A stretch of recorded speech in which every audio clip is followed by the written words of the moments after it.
Dive into the intricate dance of human interactions, uncover the hidden motivations behind our behavior, and explore the delicate balance between self-reflection and empathy.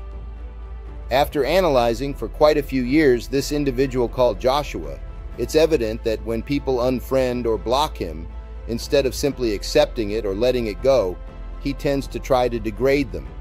He might insinuate that there's something wrong with them, or even label them with negative terms, such as suggesting they have mental health issues or other personal problems.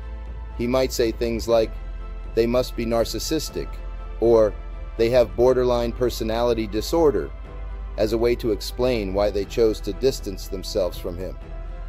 Rather than moving on, this behavior suggests that it's not just about convincing others.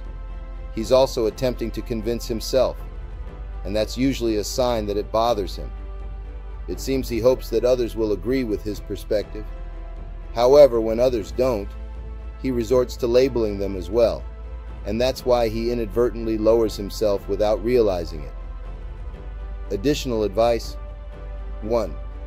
Self-reflection. Consider taking a step back and reflecting on why he reacts this way. Is there a deeper reason behind his need to criticize or label others? Perhaps exploring his own insecurities or fears could shed light on this pattern. 2. Empathy versus actions. Interestingly, this individual often labels himself as empathetic, loving, peaceful, super genuine, and more. However, his behavior contradicts those self-proclaimed qualities. True empathy involves understanding and compassion, even when faced with disagreement or conflict. Perhaps it's worth examining why there's a disconnect between his self-image and his actions, and if it's too late, just accept it, move on, and learn from it without blaming others. 3. Healthy communication.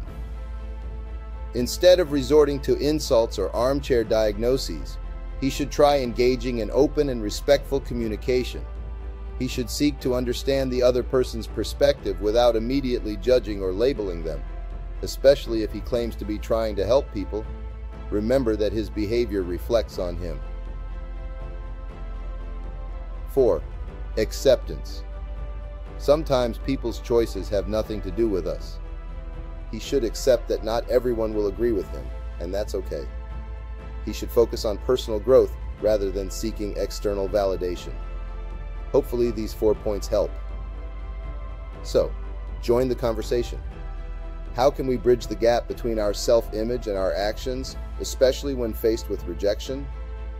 Let's unravel the echoes that shape our interactions and pave the way for a more compassionate world. Remember, understanding ourselves is the first step toward understanding others. What insights have you gained from your own experiences? Share below.